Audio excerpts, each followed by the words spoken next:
Welcome to Moderate to Severe, the podcast where we will dive deep into what it means to be a man today and tackle the real and raw issues facing us. We've created a safe space for setting aside the bravado, peeling back the armor, and talking about what's really going on inside. Mental health is no longer just a buzzword. It's real life and something that I, just like many of you, suffer through daily. I'm Jonathan Scott, and I want to focus on the value of vulnerability through personal stories, expert insights, and practical tools to help you take care of your mental well-being and redefine what strength really is. We'll dive into the everyday battles we face, from handling stress, overcoming self-doubt, and figuring out how to ask for help and accept it. Each week, I'll be sharing my own experiences, along with stories from other men, mental health experts, and everyday people who have seen or been through it all. So if you're here to listen, to learn, or just feel less alone, you're in the right place. So get comfortable and let's break the silence together. Hi, and welcome to Moderate to Severe. I am your host, Jonathan Scott. Today's kind of a holiday edition. It is Christmas morning. We are done opening gifts, and I am recording this live from my studio, aka bedroom desk. One of the things I've talked about at length was the fact that the holidays have always been rough for me, and this year seems to be a little different. Coming back from Sierra Tucson, I've had a change of heart a little bit about the holidays and about the winter and the outlook. Every day I find myself doing things to kind of continue my progress, whether it's working out, whether it's taking things day by day, accomplishing small tasks. Every day is something new. For the last many years, the holidays have been rough, and now that I'm more open about my journey and what's going on, I was talking to people last night, and they said that, you always looked good at the holidays, you always seemed happy and things of that nature. And, I told them it was a struggle. It was a struggle to get through the night. I was exhausted the next day and the days leading up to it in the anticipation of having to put on this show, the show that I did not have to put on this year. I put a lot of that on the things and strategies I learned while down in Tucson, Arizona. But I think a lot of it comes from the plan that I have in place, with my support system around me of therapists, psychiatrists. Working out is definitely taking, how do I say this? It's not putting a toll on my body that I always used in as excuse. I always made up the excuse that I didn't want to work out because I was older. I didn't want to work out anymore. I had done that my entire life. But I'm finding that even walking is helping me every day. Walking between 2 and 4 miles. I was going to Orange Theory Fitness, as mentioned earlier, but I kind of tore a calf muscle on the Wednesday before Thanksgiving playing Frisbees with a bunch of older gentlemen, older meaning my age, and acting like I was 18 and not 18. And what I realized by going to my physical therapist for rehab is that the body doesn't heal at 47 as it did at 18. So it's taken me a little bit longer, but still I'm able to get out there and walk. And like I said, the exercise for the mental piece for me is humongous. I have to get out there even on the coldest day. It was 16 degrees the other day. I went out there with my Carhartt jacket on, broke the wind, didn't even feel it. It was very enjoyable and relaxing. The other thing is taking things day by day. I wasn't anxious leading up to hosting Christmas Eve this year because of the fact that I didn't think about it until the morning of. I got the things accomplished that had to get accomplished, and when they were done, I moved on to the next tasks, but I didn't think about what I had to do, weeks ahead of time, or how many people were going to be here, or what time they were going to stay till.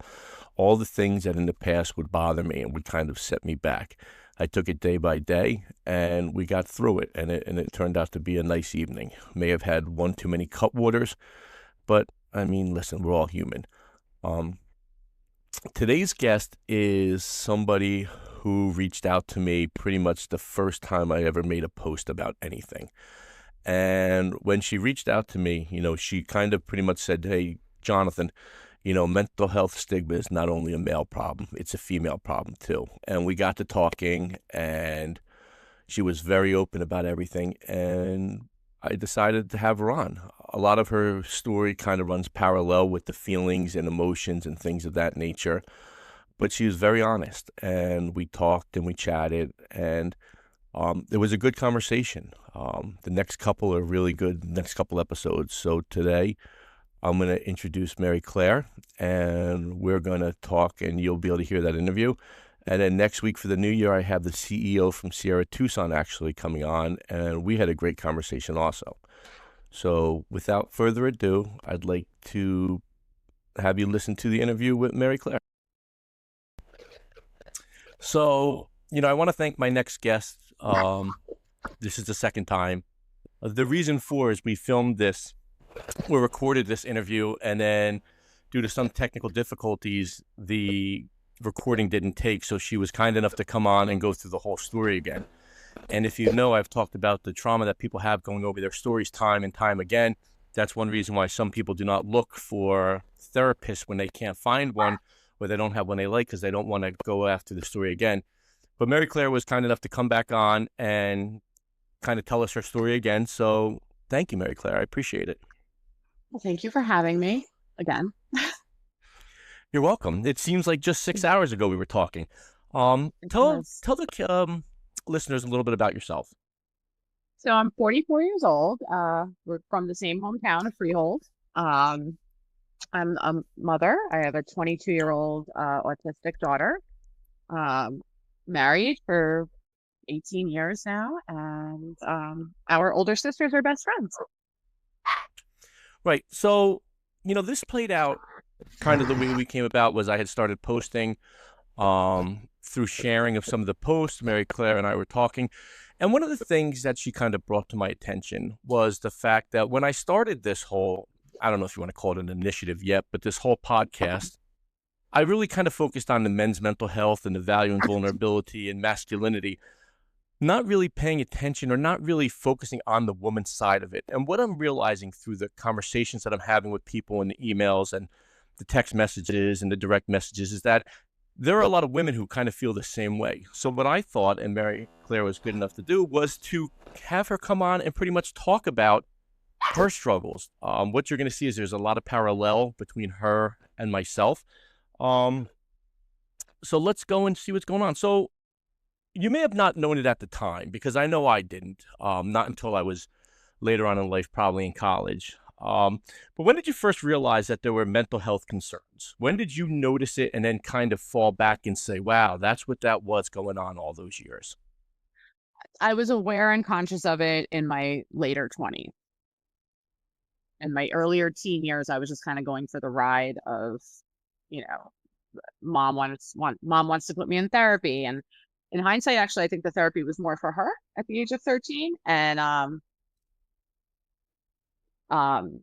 it was more for her, I think. But, there was different, I was diagnosed with ADD at the age of like 13, 14. I was prescribed Ritalin, at a very young age. And that was a misdiagnosis looking back at it and knowing what I know now. And there's a history of mental health issues in the family as well. I feel like my mother is undiagnosed and untreated. Probably at least one or two of my sisters have some sort of struggles with things. And yeah. Yeah, I was diagnosed, I think, at 4. My mother told me, and was given Ritalin, but she said I sat in a corner with a bucket on my head and did nothing. Came from this hyper child to do nothing. She then put me on the Feingold diet. But you had mentioned therapy. Therapy was never brought up to me. Therapy was not brought up to me until college, when my college football coach, the head coach, called me into his office and said, Jonathan, I think you need to talk to somebody. But I digress on that. With the Ritalin at 13 at such a young age, how did it work? Did it work for you? Four Was is a it young beneficial? age. I mean, 4 is young. That's almost crazy to me to put a 4-year-old on medication. I think knowing what we know now, and even like 13 years old, I feel like at the time in the late 80s, early 90s, this was like a new thing. They were just diagnosing every kid that couldn't sit still with ADD.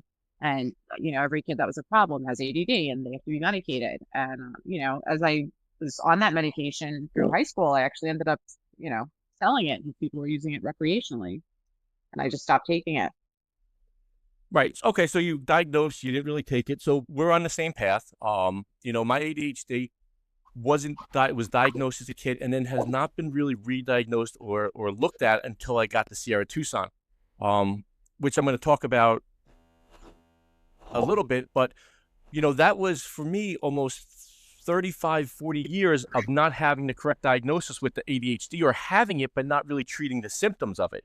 How did your mental health impact you in your early, like in school and friends? Did you have a lot of friends? Did you do well in school? Did you struggle in school? Yeah, so socialization was always difficult for me. I think I was, as a young child, I was always around a lot of older people, so I didn't interact well with young children. I was always, my sisters are 10 plus years older than me, so I basically had four moms growing up. Um, they were they took care of me more than my mom, really. So my sisters were more of my moms, and I was always around them and their friends and older political people because my mom was a politician. I was always at like events with a lot of important governors, mayors, even in the same room as the president a few times. So I was always a little more mature for my age and just didn't really know how to socialize with younger children. And in school, I was a bad student. I was so bad, but I was very smart. Always tested really well on the standardized tests, and had the opportunity to take the SATs at a young age in seventh grade because I was testing so well. But I was just a bad student. I Now, do you actually didn't think even the finish high school. best? I dropped out at Oh well, go ahead. I dropped out of high school at 16 because I didn't want to go anymore. It just wasn't for me. As I used to say, high school's not for me.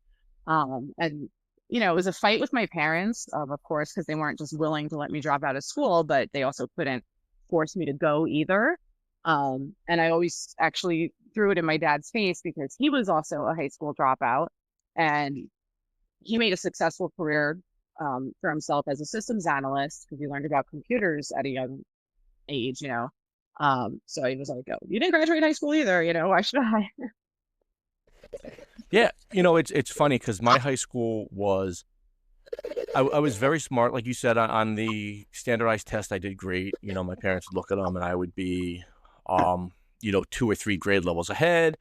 But when it came to doing work, I had trouble paying attention. I couldn't take notes. I couldn't follow. Even as an adult, uh, you know, me sitting in a room taking notes and trying to pay attention at the same time does not work. I'm either writing notes down or I'm listening. I cannot do both. I cannot focus. One of the big jokes I had in high school was I would get the books, the textbooks, and they would have the plastic on them, and I would return them at the end of the year. Um, one of the only classes, that I failed, I did fail keyboarding for cheating, but that's another story. I did fail Spanish for the year, and the teacher actually told me the last day of school that she was failing me for the year, but not to worry, she was going to have me next year. She requested me. And, that struck me as odd. Like, why would you fail me but want me? And it kind of, I was fun to be around. I just did nothing. And I know in our earlier chats, we had talked about, you said your father didn't finish and you got the GD. And, some back in the day, it was kind of that idea that people who didn't finish would go and get to one of these trade schools or, you know, is that one of the routes you took or you thought about? I I never. I'm sorry, we have a little special guest here, Stevie Nicks.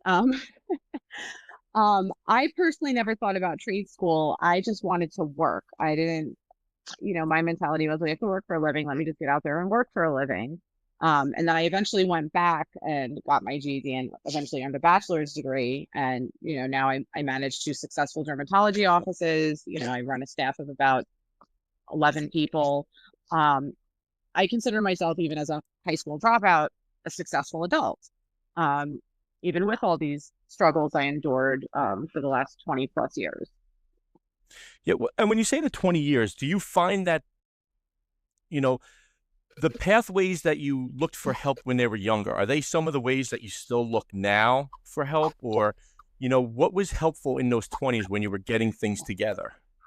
So I had a nervous breakdown, I'll call it now, when I was about 26 years old. I was going through a divorce. I was separated from my daughter. She was living with my parents in another state.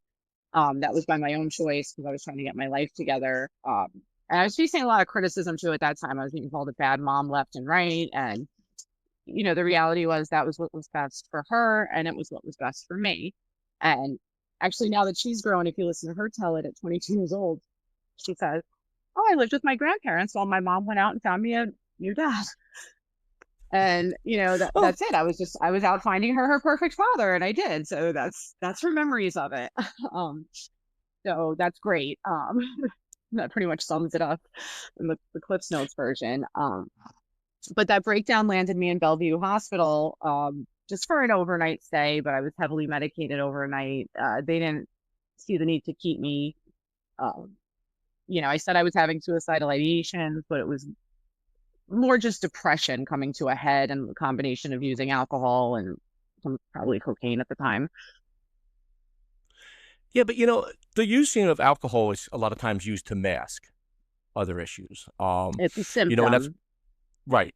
Right, and what they talked a lot about in Sierra Tucson for the people who were down there for alcohol was, in order to stop the alcohol abuse, you need to find the trauma that is triggering you to get to the alcohol.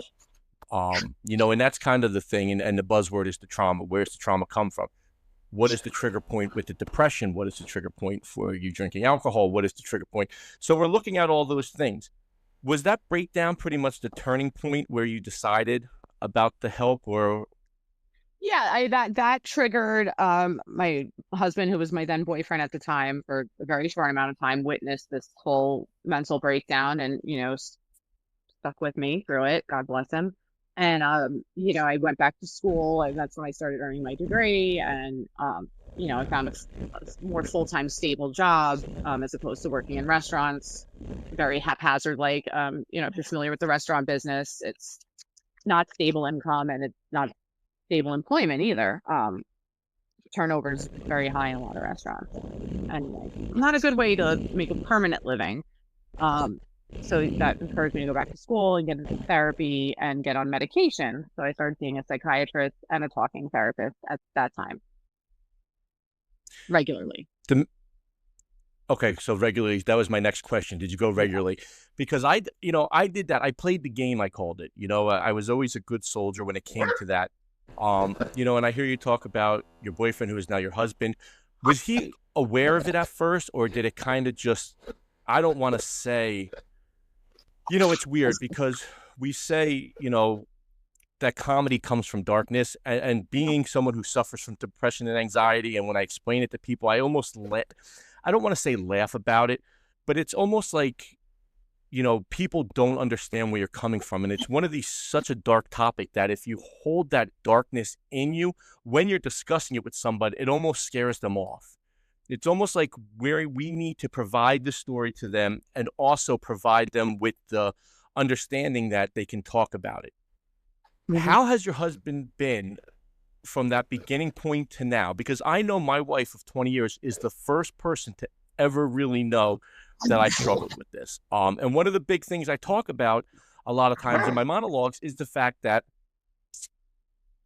she's a very private person, and I was a very private person. And then out of the blue, here comes Jonathan deciding to just blow up the whole picture and tell everybody my life story. So not only am I getting emails and texts about what I'm doing and how I'm helping and things like this, my wife is now starting to get emails and texts saying that nobody ever knew. How could she do, how is she? Is she okay? Is that kind of the same thing your husband, gets, or are you more private? I would assume you're a little more private. I am actually, a pretty private person for the most part. I would say, he obviously knew something was wrong when I had that initial breakdown. And then as I started getting help and turning, making more mature decisions with my life as I was coming into adulthood, he was very supportive, but he just thought I was fine. Like, he just thought I was fine. Everything's fine. It's not a big deal. Um, and- Sorry. Sorry about the Dogs, dog. dogs, Sorry. dogs are welcome here. I know some of my listeners have dogs. I don't know that, but I'm assuming that some um, of them have. yeah. Yeah, so he thought I was fine. So, fast forward, many, many years later, being on a lot of medication. So, the psychiatrist I was seeing was prescribing me anti-anxiety meds, Valium, Xanax, that sort of thing, which those are supposed to be for short-term use. Right. He had me on those medications for over 5 years. I was absolutely 100% addicted to benzos. I was 100% addicted to benzos. And the combination of the other antidepressants, I feel like it drove me crazy. Um, so we fast forward to December 14th of 2017. In the middle of the night, I was sitting in my room alone. My husband was at work. My daughter was sleeping. And I put a loaded gun to my head. Um, I didn't pull the trigger, obviously. I It was very dark. The whole thing was very dark. Um, and again, like you said, you can't explain to people who've never been there or just don't understand, because and there's really no words to describe it exactly, but it is just a dark hole of almost nothingness, like just nothing. And I just felt like that old cliche of everyone's just going to be better off, and and the one thing that stopped me from pulling the trigger was my daughter, God forbid, being the one to find me like that. I didn't want to set her up for a lifetime of trauma and things, especially since also, she has special needs, and, that was that. Um, I, I wasn't over it. I just, I put the gun down, and I was still feeling suicidal. And I was able to, 2 o'clock in the morning, I got my husband's cousin on the phone. He answered the phone, and he stayed on the phone with me all night, wouldn't let me hang up. I didn't exactly come out and say the words, but I was, he knew, he got it. He wasn't able to come to the house, but he wouldn't let me off the phone. Yep. And it wasn't even talking. It was a lot of, like I said, silence and just sitting on the phone with me, through the night, pretty much. And yeah, yeah. You know, and just now is, I always talk about the fact that I'm not a doctor and Mary Claire isn't a doctor, but we are, you know, we are experts on ourselves. So when we talk about ourselves, and I think Mary Claire, I can speak for her here, but I don't want to, is she's an expert on her story. So, one of the things to mention now is the 988 hotline for suicide is something to call if you cannot call a family member or friend. You had mentioned the suicidal ideations, and that's pretty much what ended me up in Sierra Tucson with my thoughts. Now, I had never acted on it. There was one time about 3 or 4 years ago, before I really started my program, that I was sitting at the beach and my wife was going to a baby shower, and I reached out to her. There were cops in front of me, and I had thought about suicide by cop. But what I hear you saying, what I don't think people understand is it's twofold. Number one, depression, people who have depression, kind of like people who are alcoholics and people who have drug abuse, we have what everybody always says is, they need to hit rock bottom. Not as much in the depression, but, we always seem to find a trap door. And it seems like you thought maybe your bottom was when you went to Bellevue those years ago, and then you kind of got to that lower point.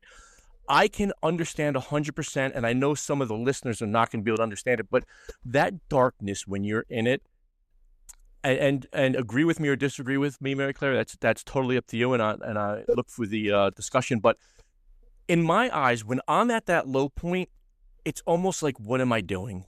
Like there's no fight left.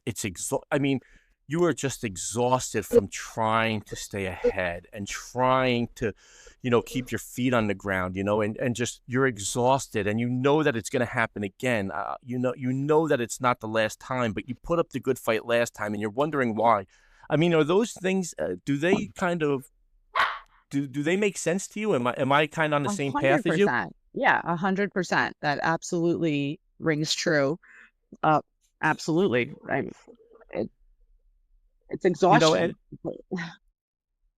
And yeah, the exhaustion, and I don't want to cut you off, but I don't know, like when you were working, do you come home and you're exhausted after work because you put in that full day, and you're like, it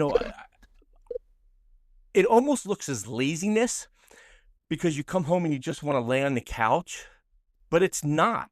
It comes to the point where it's like, oh my goodness, I am just so tired from the energy that I expelled. And is that something you feel also? Oh yeah, absolutely. I go through that and ride those waves daily. And especially my job, is managing people and dealing with customer service. And, so I always get I'll get my patients on the back end when they're already angry with whatever happened on the front end. And, it's exhausting, just the job in general. And then also dealing with the mental health aspect aside, like I'm struggling, but I also have to be sensitive to the fact that my staff is struggling with their mental health issues. Um, and that's another thing. All these kids have their anxiety, mental health issues, all of these kids, and they're so young.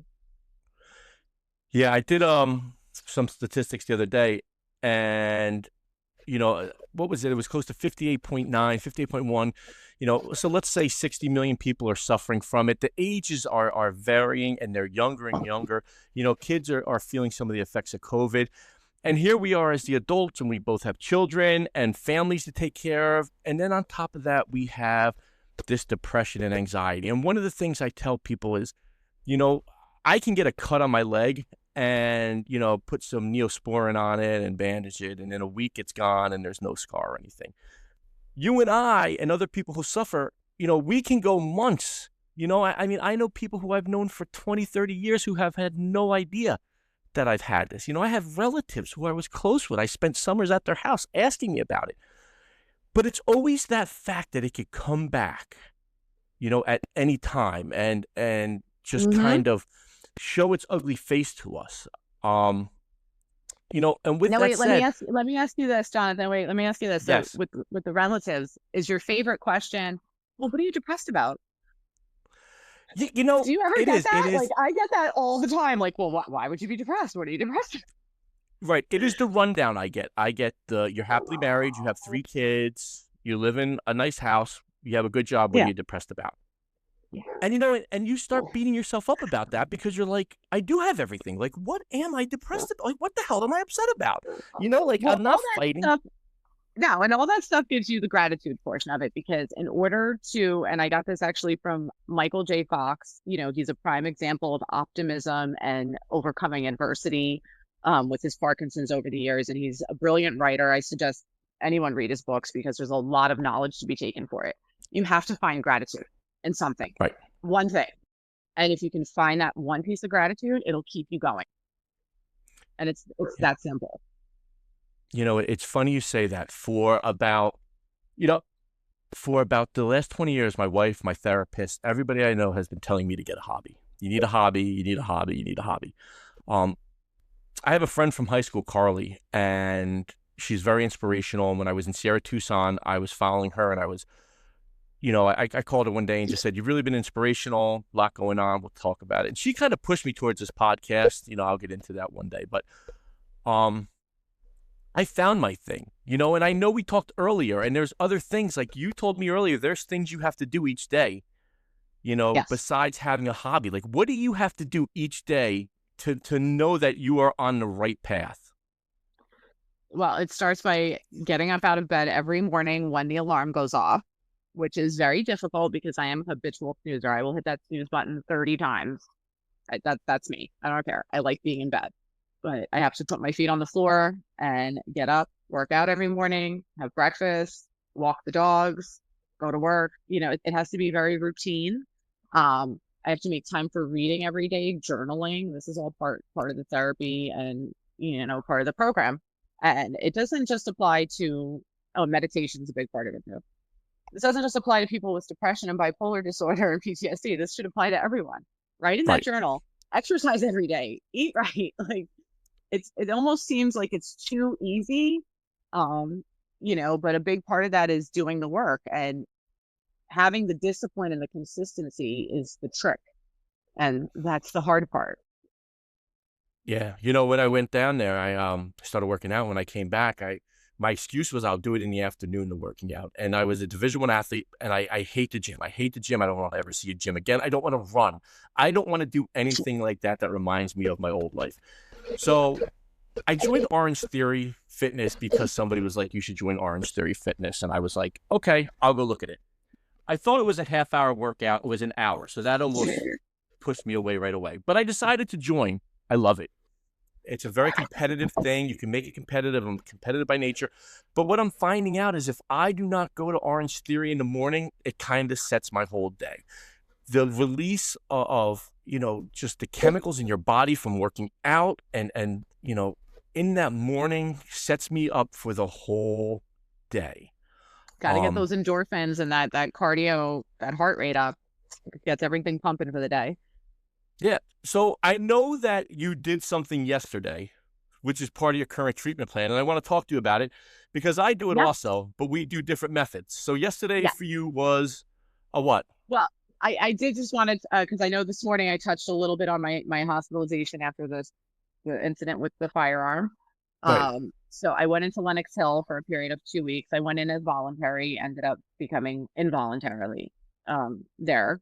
And I learned a lot from that stay in the hospital. I learned a lot. And again, they readjusted meds, put me on all new meds, and they inpatient, they make you work the program too. There's exercise available every day. There's meditation, there's arts and crafts, there's cooking, there's so many things available because they want to encourage you to develop a hobby and, healthy channels Right. for outlet.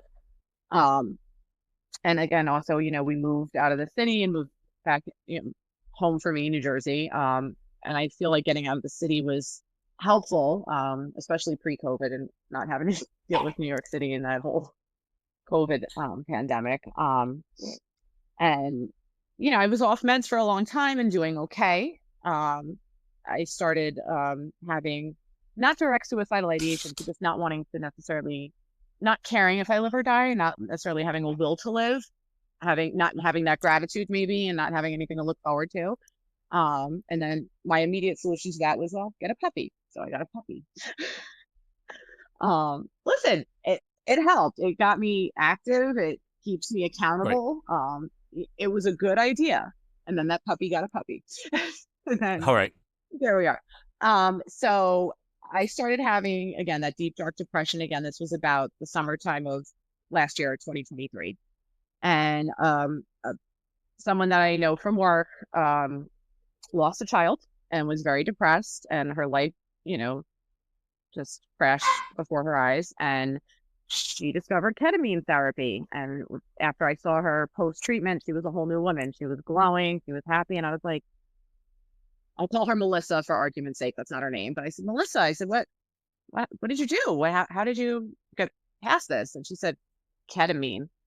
So right away, I started doing my research, Googling, hopped in the Reddit subs, learning everything I could about various methods of ketamine. And, I had to go to my husband, and because I knew that was going to be a big out of pocket cost, and it was a commitment. So I had to, we had to make the decision as a married couple together. And he was hesitant, but because it had an 80% success rate, I gave him the analogy of, if I had a brain tumor that was going to kill me within a year, and there was just an operation that had an 80% chance of saving my life, would I do it? He said, well, it's not really the same thing. I said, it's exactly the same thing. I said, Right. because if I'm feeling suicidal, that's life ending. Like it's the same thing as having a terminal illness.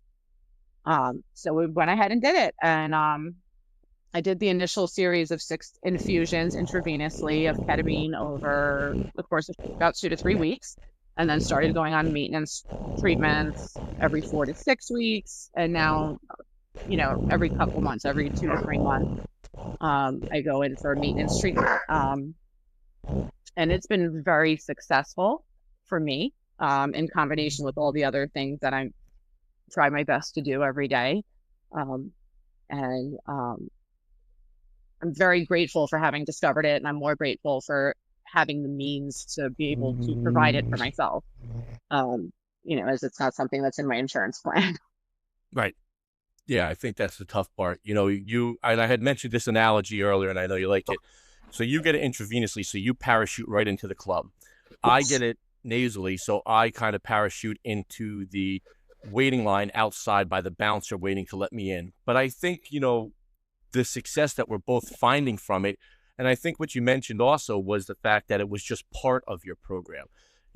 Part of my program, and my ketamine doctor always says to me, Dr. Manu always says, it's everything, and right now, if you can see me, I'm kind of making a hamburger out of my hands, pushing the meat together. He says it's the ketamine, it's your therapy, and it's your medication. And, until about 5 years ago, I did not take the medication. I was prescribed everything under the sun, didn't take it, didn't believe in it, didn't want to put it in my body.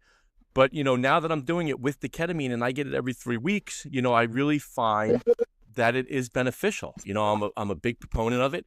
I talk about it to people. I talk about it openly here.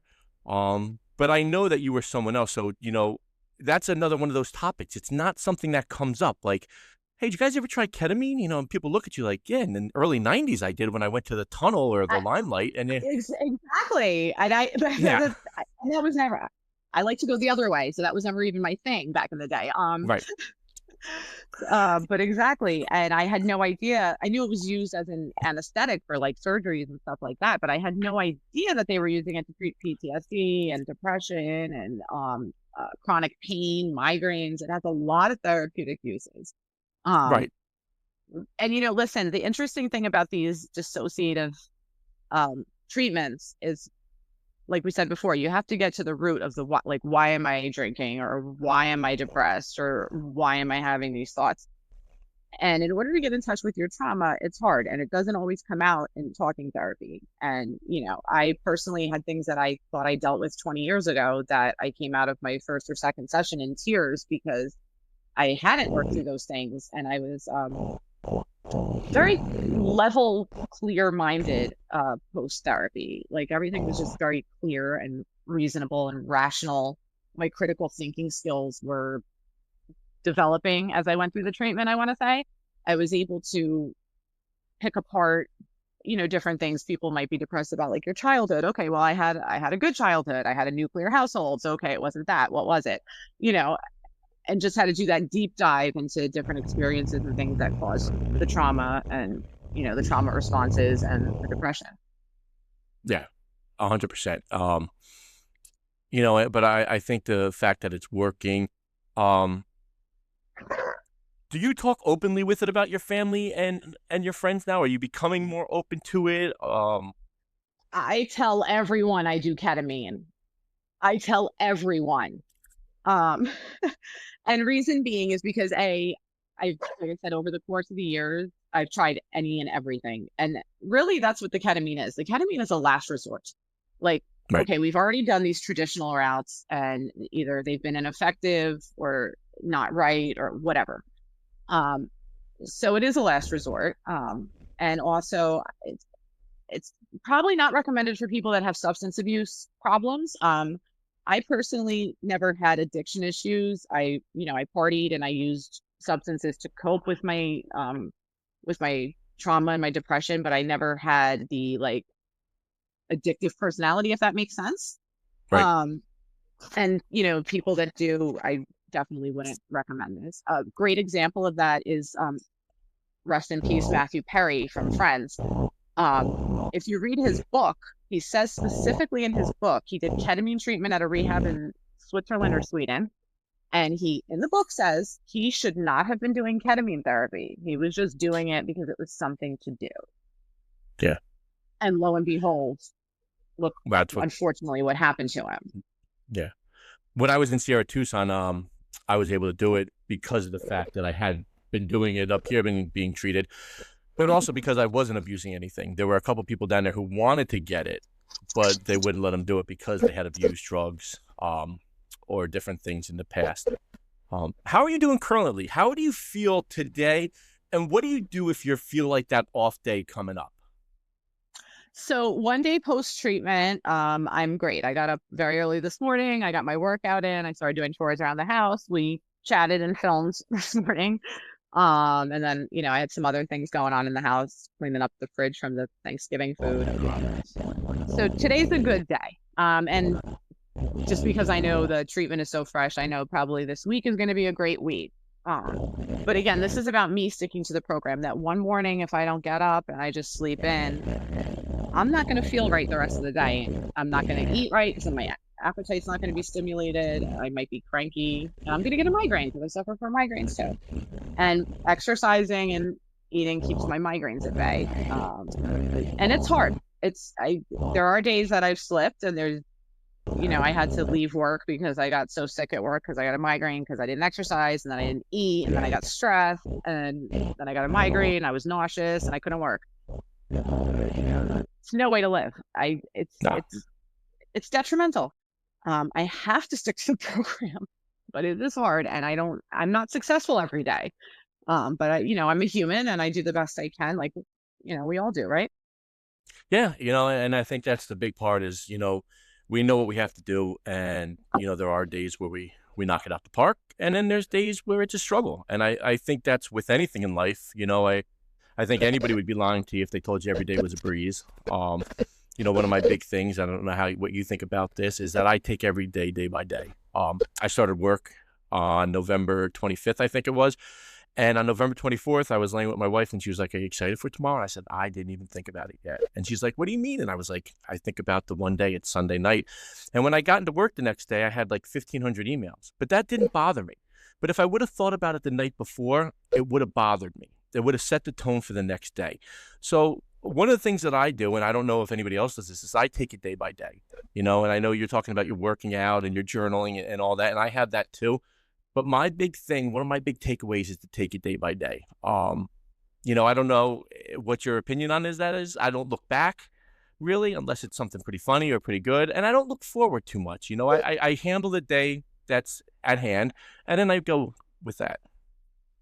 I do pretty much the same. However, it is very important to me to have something to look forward to, Okay. something to be excited about, because if I don't, I start spiraling. I gotta be excited about, again, have the gratitude and be excited about something. So like currently now, obviously, I- I'm excited about this holiday season for my daughter and, making her happy this holiday season. And I'm excited about dressing my dogs up in their Christmas sweaters and taking pictures. Um, so that's right now. And then I know the holidays are rough for a lot of people. And, this is not a fun time of year, maybe for some of your listeners.